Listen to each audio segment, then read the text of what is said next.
Voluntarism and civic participation have been distinctive parts of the American tradition since the Revolutionary War.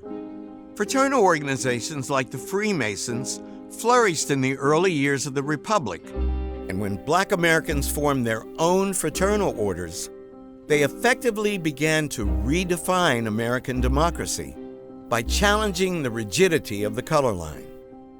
There's a long tradition of Masonic organizations coming out of Europe during the colonial era into the early American Revolutionary era.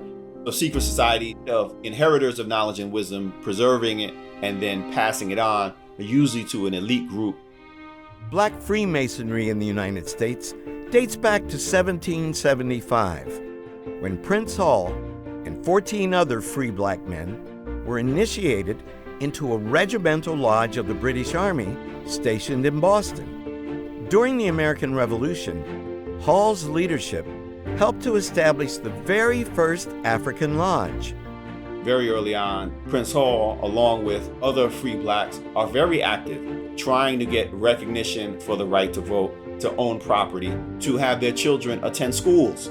So Prince Hall begins this tradition of Masonic activism that we will see carried forward into the 20th century and beyond.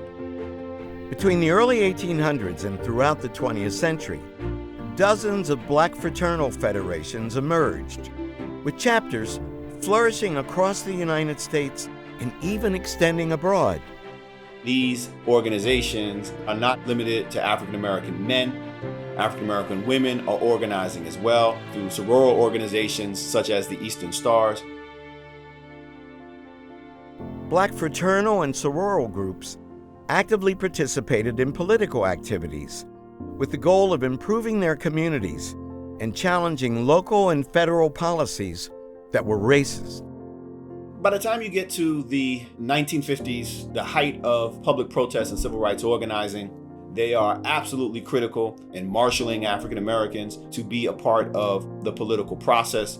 In many instances, Masonic lodges become places where civil rights organizers will meet and will plan protests and the like. The Prince Hall Masons and other black fraternal and sororal orders that followed mobilized black Americans across the country to fight against racial injustice, while creating a bond that reinforced racial pride and envisioned a more equitable future for our people.